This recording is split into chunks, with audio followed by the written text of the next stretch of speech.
The title of my keynote today is The Self in Context, 25 Years of Advancing the Science of Self-Regulated Learning through Epistemic, Affective, and Motivational Lenses.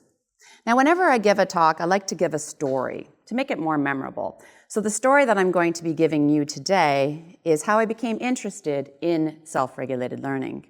So as Carl Sagan once said, you have to know the past to understand the future. I will then get into describing 25 years of theoretical development and refinement in self-regulated learning through my own theoretical and empirical work. I'll then describe some of the methodological advancements that we've seen over the past 25 years in SRL. And then I'll end with some key future directions that I think the field must ask as we move forward. So to begin, I'm going to bring you back to 1992. Some of you may not even been born at this point in time. But in 1992, I was just finishing high school. And in high school, I was known as Math Girl. I was known as Math Girl because I loved mathematics, and I took every possible mathematics course that I could get my hands on. I wanted to become a mathematics high school teacher. So I decided to go to the University of Waterloo to do my undergraduate degree in mathematics. Now, Waterloo is one of the best universities in the world for the mathematics program. It's a pretty intense program. And on the very first day, when I walked into the auditorium with 300 students for my very first calculus class, I felt like I had stepped through the portal into the upside down. As I looked around, looking at these 300 students that were already in the auditorium, I realized I was one of 6 women. I suddenly felt that Einstein's quote was more relevant than ever. Don't worry about your difficulties in mathematics. I can assure you, mine are still greater. I suddenly felt this sense that I did not belong, which was obscure to me because in high school, all of my teachers except one for mathematics were women. All of the students that were winning the awards for highest achievement were women. Women dominated in high school in mathematics. So stepping into an auditorium where the majority of the people were men felt really strange to me. I didn't understand what was going on. And because I felt like I didn't belong, I felt like I needed to prove myself, that I was worthy for being there, that I was just as good. So I placed this ridiculous amount of pressure on myself to outperform everybody. I had to be better than the boys. I had to be faster. I couldn't show any sign of weakness. And effort, to me, meant that I was weak, that I did not belong. And so this sense of a lack of belonging and this pressure that I was placing on myself resulted in a ridiculous amount of anxiety, to the point that by the time I hit my midterms, I began to fail. That anxiety was just way too debilitating. Me, fail, Math Girl. I had never failed anything in my life, and suddenly I was failing. And I really didn't know what to do about it. And so I took a pause to think about what was happening, and I couldn't really understand why I was experiencing all of this anxiety that became so debilitating that I decided to drop out of mathematics. And I chose to pursue psychology because psychology, unlike algebra, is an owner's manual for your own mind. I began to understand what was happening to me. So I pursued an undergraduate degree in psychology because I became very passionate about understanding the mind. But as I was finishing my degree, I felt this sense of loss, and I felt this shame that I had left mathematics, something that I was passionate about from the very first day that I stepped into the classroom in kindergarten. So I wanted to bring mathematics back into my life. I felt like I had divorced mathematics, but I needed to somehow remarry mathematics.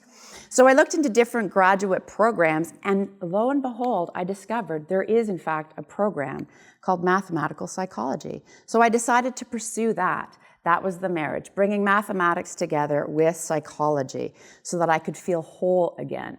So I pursued a master's degree in psychophysics. So for my master's, I was mathematically modeling the human visual system to assess perceptual processing using multidimensional signal detection theory. And suddenly, my world was right again. I had brought mathematics back into my life, and I was taking courses in mathematics once again with mathematics professors. That was very interesting for me. And as I was doing my master's, I had the opportunity to teach statistics. And that was fantastic because I wanted to be a mathematics high school teacher, but now I was just doing it at the university level with undergraduate students in psychology. I thought, this is perfect. I'm going to teach statistics. This is going to be great. I can share my passion with them. They're going to be passionate too. It's going to be so much fun. that changed quickly. As I began to teach statistics to psychology students, all I kept hearing were, I can't do this. I don't know where to start. I hate statistics. When will I ever use this? Many of you have said this, haven't you? And statistics causes me great anxiety. And this really bothered me because that brought me back to the days when I was experiencing anxiety and I knew how debilitating that could be. So I realized that they didn't have the skills necessary or the strategies necessary to learn statistics or to solve the statistics problems. That they struggled with the content and they really didn't see the value in learning statistics. And it bothered me so much that I began to ask the question, how can I create a learning environment that increases motivation and improves student learning? I decided to pursue this for my PhD. So I went, because I had never been in a faculty of education before, I had no clue where to even start. So I went to the Faculty of Education at the University of Victoria where I was doing my master's thesis, and I began asking faculty members, what field speaks to this? What should I be doing for my PhD? And they all said, you need to be studying educational psychology, and you need to be doing it with Phil Winnie. And so that's precisely what I did. In 2000, I began my PhD working with Phil Winnie, studying self-regulated learning. Now, self-regulated learning is defined as an event that unfolds during learning that is goal-directed and includes processes used to strategically manage and sustain goal pursuit via metacognitively planning, monitoring, evaluating, and adapting one's cognition, motivation, affect, and behavior. Remember those 4 components. We'll come back to them later. Now, the most prominent theoretical model within the self-regulated learning frameworks is Zimmerman's model, which is grounded in a social cognitive theoretical perspective. So Zimmerman really focused on self-efficacy and motivational beliefs that drives self-regulated learning. Now, most models of self-regulated learning propose that there are multiple phases. For Zimmerman's models, there's 3 phases: the forethought phase, the performance phase, and the self-reflection phase. So during the forethought phase, individuals begin to develop an understanding of the task. They set goals, they plan how they'll strategically carry out the task. And it's during this phase that self-motivational beliefs are activated, like one's self-efficacy, outcome expectations, task interest, how much they value the task, and their achievement goal orientations. And these all interact to predict the performance phase, or the strategies that students are going to use to carry out a task. Once the task is done, the students reflect and think about how well the products were that they created. They think about causal attributions for successes or failures, and they evaluate whether they've done well or not. And these self-reflections feed into the forethought phase the next time they carry out a similar task. Now, because I was working with Phil Winnie, of course, I used Winnie's model. And Winnie is grounded in an information processing theoretical perspective. So Phil really focused on the cognitive system. And he talked about COPES, the cognitions, operations, products, evaluations, and standards that students have when they carry out a task. And for his theoretical model, he focused on 4 phases: the task definition phase, planning and goal setting, the enactment phase, and finally, the evaluation phase. And to Phil, self-regulated learning, it was metacognition that was the hub of self-regulated learning, not motivation, but metacognitive processes. And as I began to learn more about self-regulated learning, I had the opportunity to take courses in educational psychology to kind of catch up because I had a very eclectic background. And it was during one of my courses that I read a seminal piece, Chalmers' piece in 1990, wherein she described beliefs about knowledge and knowing, epistemological beliefs, as we called it then, epistemic cognition, as we call it today. And she proposed that there were 3 beliefs about knowledge and knowing that affect the ways in which students engage in tasks, using the strategies that they use or the comprehension standards that they set during learning. And the 3 beliefs about knowledge and knowing that she proposed or the certainty of knowledge, including knowledge is certain to knowledge is tentative. So it's like a multidimensional framework where people have these beliefs. The source of knowledge, ranging from authority figures, hold all of the knowledge to knowledge can be derived through logic and reason. And the structure of knowledge, ranging, the source of knowledge, the structure of knowledge, and the complexity of knowledge, being simple to more complex. She also proposed that there are two beliefs about learning: belief that ability is either acquired or that it is innate, and then the belief about learning, the speed with which learning occurs, that it should be quick or not at all, or gradual. And it was then I realized that I had these faulty beliefs when I was in mathematics, that learning should be quick or not at all. And when I looked more deeply into the mathematics education literature, I realized that these beliefs actually do predict the learning strategies that students use to carry out their tasks, and this can have a profound impact on their performance and on their learning in general. So I became interested in this, and I pursued it for my dissertation research. But before I could do my dissertation research, I had to complete my comprehensive examination. How many people here have comprehensive examinations? Is that still a thing? Well, back in the day, and our graduate students still have to complete comprehensive examinations. For us, we were given 2 questions that we had 7 days to answer, and we didn't have a clue what those questions would be. My first question was, what are the similarities and differences from an epistemological, ontological, and axiological perspective between quantitative and qualitative research?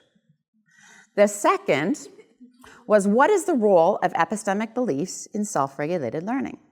Now, because I'd been thinking about the role of epistemic beliefs in self-regulated learning for about 3 years at this point, that was actually really straightforward for me to answer, and I spent 2 days writing my response. Spent the other 5 days trying to figure out what they were asking me for my other question.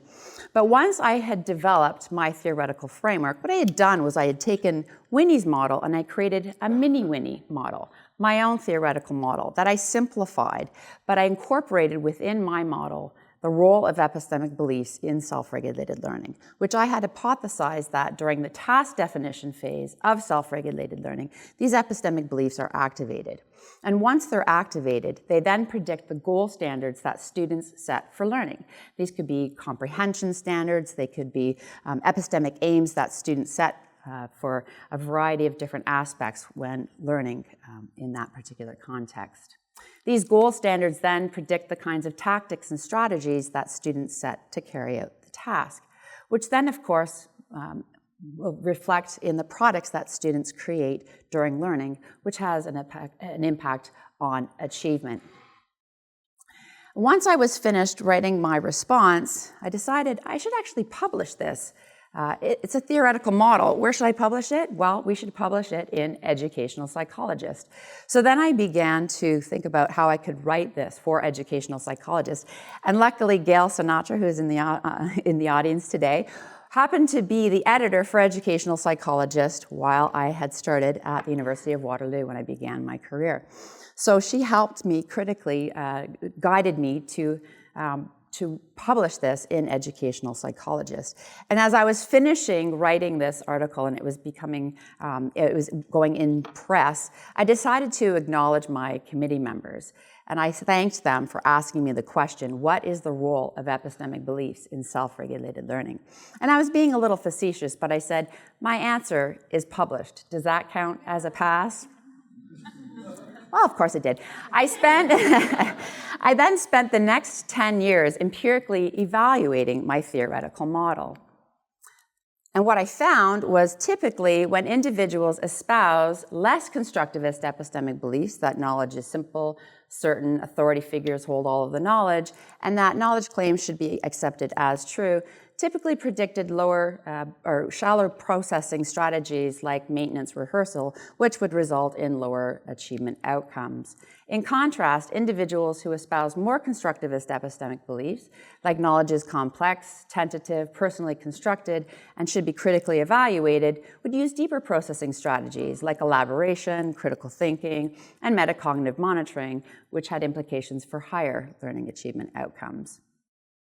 I then spent many studies and many dollars assessing my theoretical model across a variety of different contexts. We explored, for example, the role of epistemic profile, so ways of knowing, empiricism, rationalism, metaphorism, and how they played out when students solved complex mathematics problems. I looked at epistemic beliefs and how they set the standards for self-regulated learning. I explored the role that epistemic beliefs played in metacognitive processes that students use as they carried out a variety of different tasks. I looked at variations in the ways that knowledge was presented, conceptual versus procedural, in statistics and the role that epistemic beliefs played. I looked at the role of epistemic beliefs during conceptual change when students were changing their misconceptions about physics concepts like Newton's first and third laws.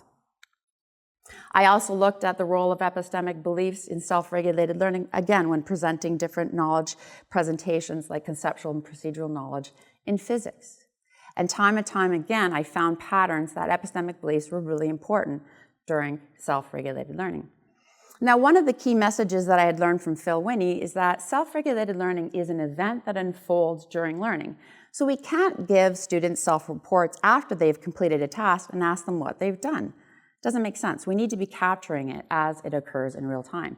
And so one of the ways that I had been trying to capture it as it occurred in real time was using think aloud protocols. Thousands and thousands and thousands of pages of protocols that I had looked over the years. And when I went back to look at these think aloud protocols, and I had been doing research with elementary students, high school students, and university students, I was realizing that there was more going on than meets the eye. Students weren't just expressing their cognitive and metacognitive processes, they were also expressing their emotions.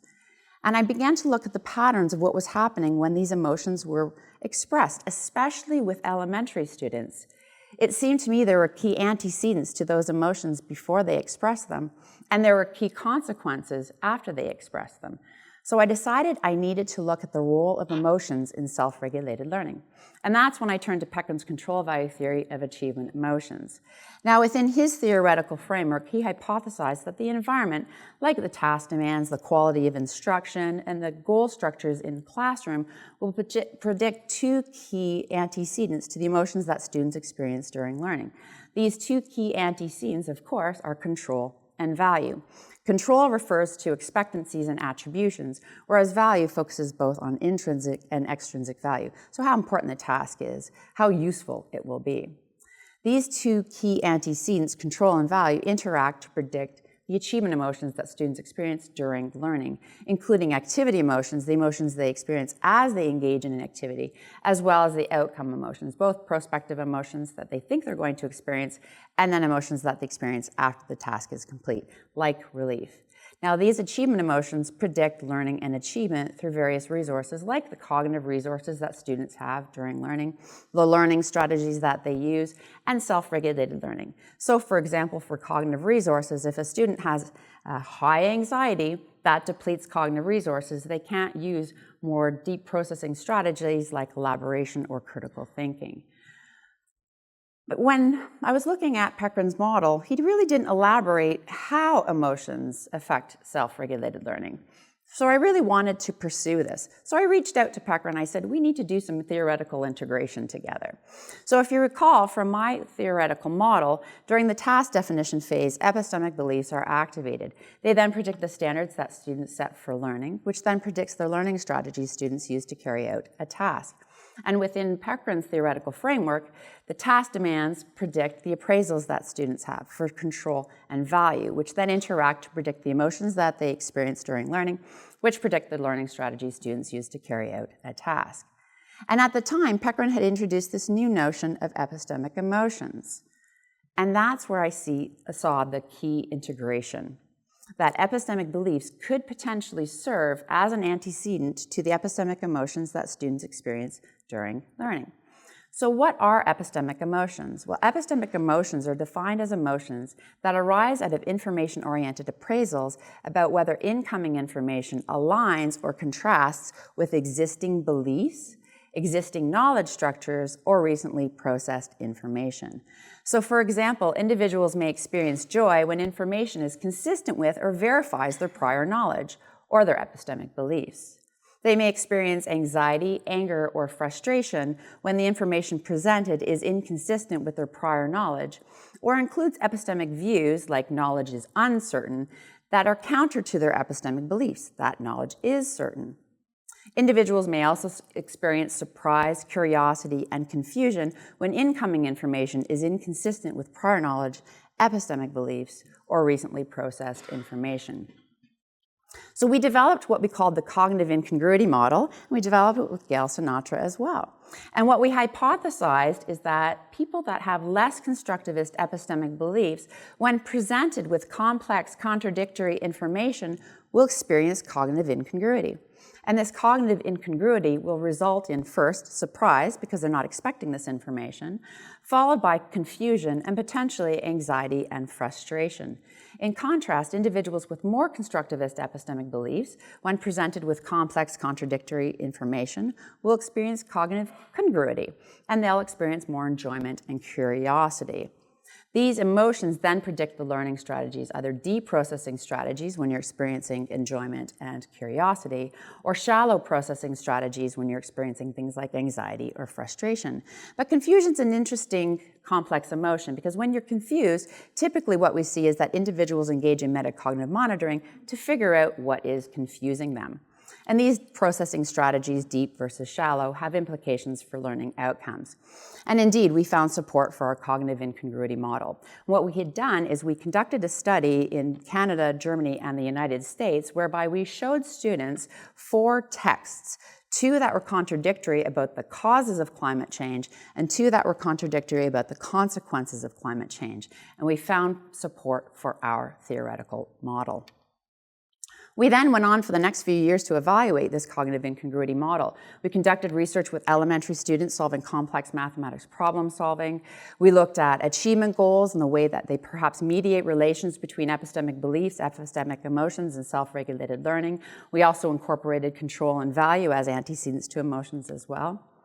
We looked at identity and when learning about genetically modified organisms and how that played a role in moderating and mediating relations between epistemic beliefs, epistemic emotions, and self-regulated learning during knowledge revision. We looked at the role of epistemic beliefs and epistemic emotions when learning from multiple texts. And we looked at cross-cultural variations in epistemic beliefs and epistemic emotions when learning about the anti-vaccination debate. We also looked at what happens with regard to when individuals are being presented refutation text and the role that value plays in epistemic beliefs, epistemic emotions, and self-regulated learning. And we found lots of evidence that emotions play a key role in self-regulated learning. So at that moment in time, I decided I need to go back and update my theoretical model. And so I did precisely that. In 2018, I updated my theoretical model. Recall that from the beginning, task definition phase, epistemic beliefs are activated. I then incorporated perceptions of control and value, integrating those from Peckrun's theoretical framework. I also incorporated epistemic emotions. So for example, if you're about to carry out a task and you've carried out a similar task, you may experience those emotions again. You may experience a bit of anxiety, you may experience a bit of confusion before you even engage in that task. These interact to then predict the epistemic aims that you set during learning. So epistemic aims were drawn from Clark Chin's AIR model. I also included epistemic strategies, so things like plausibility judgments, source evaluations, and how you evaluate knowledge claims and weigh those knowledge claims to decide who to trust and what is truthful and reliable. I also integrated epistemic emotions during the evaluation phase, whereby when an individual evaluates whether their product meets the standards, they may experience epistemic emotions like joy if that standard has been met, or they may experience confusion if there's some kind of an impasse or something that was unexpected.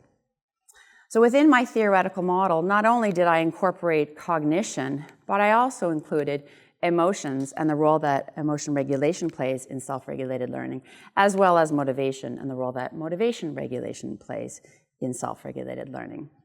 And within that framework, I was able to develop interventions that help students to self-regulate, to motivate them, but to also help them to regulate their emotions, especially with elementary students when solving complex mathematics problems, because often they would experience confusion and frustration, and we needed to develop interventions to help them. And within my theoretical model, I had 2 key propositions. The first is that there are 5 antecedents to epistemic emotions that can be activated throughout the phases of self-regulated learning. The first 2, of course, are perceptions of control and value, again, from Peckrun's control value theory of achievement emotions. And the next 2 are novelty and complexity, which can interact, which I'll describe on the next slide. And the fifth antecedent were the achievement or impasse of an epistemic aim. So let's say an individual sets an epistemic aim to understand something, and then they do understand what they're learning, then they may experience epistemic joy. So with regard to novelty and complexity, I had hypothesized an appraisal space for epistemic emotions, whereby when information is highly novel or an event is highly novel, and that information is really complex, what happens, the emotions that you experience depend on an individual's capacity or their self-efficacy or the skills that they have to carry out that task, to understand that complexity. So with high novelty and high complexity, the first emotion that you experience is surprise. If you have high capacity or perceive that you have high capacity, you may experience curiosity. If, however, you have low capacity or low self-efficacy, following surprise, you will experience confusion. If you're able to resolve that confusion, that will morph into joy. If you're not able to resolve that confusion, that can turn into anxiety and frustration.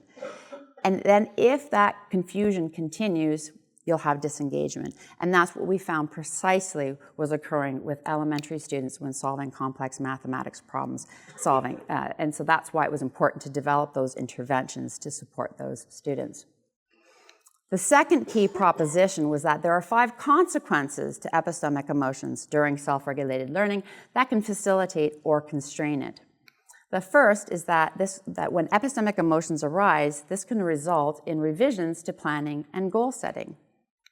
The second is that there are implications for motivation. So for example, if you're experiencing curiosity or experiencing joy, this will boost your motivation.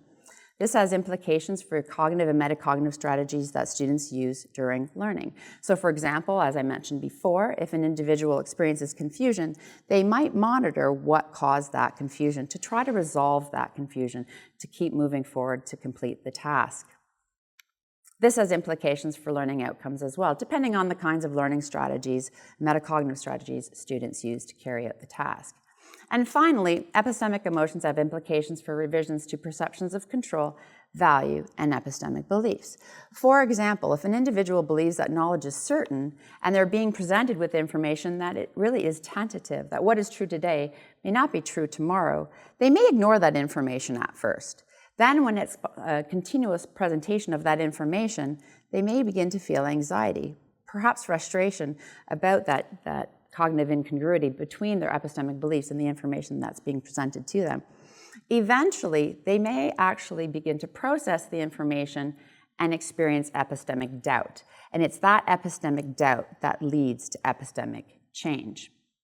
So where are we today? Today, we are looking at the collaborative learning context, because collaborative learning is a staple in any classroom, especially in the elementary schools, in high schools as well as universities and beyond in the workforce. We're working together. So we know that when individuals are working together, they're collaborating together, there's more going on than just self-regulated learning. We need to explore co-regulated learning and socially shared regulation of learning. Now, co-regulated learning is a situation, for example, let's say there's an individual, a student, that's trying to solve a problem. Another student or a teacher sees that that person is struggling. Maybe it's a negative emotion that they're experiencing. Maybe they're just stuck and don't know what to do next. If that individual goes and helps to perhaps help them regulate that negative emotion or give them a strategy to use to solve that problem, and that individual actually adopts that strategy, that's co-regulated learning. So one person helping another. Socially shared regulation of learning is a context when individuals are working together as a collective, and they share an understanding of the task. They share resources. They share their knowledge. So they're working together collectively. But within that complex dynamic, there's still self-regulated learning going on. There's still co-regulated learning going on. So we want to know how these all work together to facilitate or constrain learning as a collective. And so in 2024, my graduate student and I developed a theoretical model, published again in Educational Psychologist, that takes all of those components in consideration. So looking at co-regulated learning, socially shared regulation of learning, as well as self-regulated learning, looking at all 4 components: cognition, motivation, affect, and behavior. This is obviously a very complex model, so I've become a mini Winnie. I've gone to the complex edge. With regard to methodological and analytic advancements, trying to capture all of this, because how can you do that? How can you capture self-regulated learning, co-regulated learning, and socially shared regulation of learning when we're trying to capture emotions, motivation, cognition, and behavior? It becomes very complex. Well, remember, Phil said SRL is an event that unfolds during learning. We must be capturing that as it occurs. Second, we also need to think about the context within which self-regulation occurs. It's very context specific. The task that you give students, the resources that they have, will predict how they engage in self-regulated learning to carry out that task. So context specificity matters. And because we're interested in emotions, motivation, behavior, cognition, we must use multiple channels to capture all of those and to look at the dynamic interactions. It becomes very complex very quickly. So one of the ways that we've been able to do that is through think, emote alouds to capture the temporal dynamics between emotions and cognitive and metacognitive processes. And one of the new analytic techniques that we've used include epistemic network analysis. So epistemic network analysis is a quantitative method that analyzes qualitative data like think alouds, that visualizes and compares the connections between different strategies that students use during learning, where they're represented by nodes, and the edges or lines represent the frequency of the connections between them. So we can capture what's happening when individuals experience specific emotions, or the kinds of patterns that they engage in when they carry out cognitive and metacognitive strategies. So as an example, we actually followed 483 elementary students from grades 3 through 6 over a 3-year period to explore the development of self-regulated learning and the pedagogical approaches that teachers would use in class that were supportive of the development of students' self-regulated learning. We tracked students' profiles of SRL during complex mathematics problem solving, tracked 18 micro-level strategies that were representative of the 4 phases of self-regulated learning, and examined low-performing versus high-performing students' patterns and looked at how those patterns changed over time. So we engaged in having students solve those complex mathematics problems several times throughout one academic year, but also over the course of 3 years to look at those change in patterns. So on the left here, we've got low-achieving versus high-achieving students, and this is from grade 3. And we see in red versus blue, the low achieving versus high achieving. And what was really critical for the high achieving students in grade 3 was that they were engaging in more metacognitive processes. So Phil was right. SRL, the hub, is metacognition. When we look at developmental trajectories between grades 3 and grade 4 and grades 5 and 6, on the right, red is grade 3 and 4, the blue is grades 5 and 6. Again, we see that as students get older, they are more capable of using those critical metacognitive processing strategies. And so that led us to believe that the interventions that we were developing that focused on the development of metacognitive strategies, especially with younger students, was really critical. And that was a fun paper to do. Some of the other methodological advancements that we've been using include facial recognition and eye tracking. So we use eye motions to capture people's expressions, to capture their emotions. And eye tracking allows us to capture what they're attending to as they're carrying out a learning task. And eye tracking is also very useful because eye tracking measures pupil dilation. And we know that when individuals experience surprise, their pupils dilate. And it's at that moment that they're attending to what causes that surprise. And so we can capture that dynamically as it unfolds. We also know that when surprise occurs, it activates the areas of the brain that are responsible for memory. So people are more likely to remember something that is surprising versus something that is not. We've also used video recording and observations, particularly when individuals are engaged in collaborative learning, so we can capture what happens dynamically to trace self-regulated learning, co-regulated learning, as well as socially shared regulation of learning. We've also used trace data in computer-based learning environments, so more like stealth mode, capturing cognitive and metacognitive processes, and the strategies specifically that students are using. So whether they're highlighting, note-taking, whether they're engaging in elaboration, self-questioning, and they're able to tag what it is precisely that they're doing. And we've also asked students, when you experience an emotion, tell us what is causing that emotion and rate the intensity of that emotion so we can capture things dynamically as they occur. We've also engaged in qualitative and mixed methods designs so that we could better understand why students are regulating their emotions. What are the motivations behind what they're doing, to develop a deeper understanding of the choices that students are making, so we can refine those interventions to develop classroom environments that increase students' motivation and support their self-regulated learning. So what is the future? The future is Gen AI. There are several critical questions that I think the field needs to ask as we move forward. The first is, how will Gen AI shape self-regulated learning, co-regulated learning, and socially shared regulation of learning? How can Gen AI be harnessed to capture these and to foster these so that they improve student learning outcomes? How can Gen AI be used to support teachers in enhancing students' sense of competence and relatedness? So going back to the experience that I had, how can Gen AI be used to support teachers? How can we avoid seductive shortcuts that thwart motivation and SRL?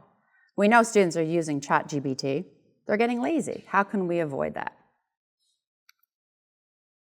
How does the availability of Gen AI affect students' motivational profiles and choices to engage in effortful versus bypassing strategies? And last, but certainly not least, I think this is the most important, how will theoretical models of SRL shift with Gen AI? But not just theoretical models of SRL, but motivation as well, emotions as well. All of the theoretical frameworks and models that we work within will have to incorporate Gen AI as we move forward. So what are my key takeaways from today's message? First, don't be afraid to fail. Embrace your failure and turn it into success. Second, pursue what you are passionate about. And third, continually engage in theoretical critique, integration, and exploration. Thank you. Questions?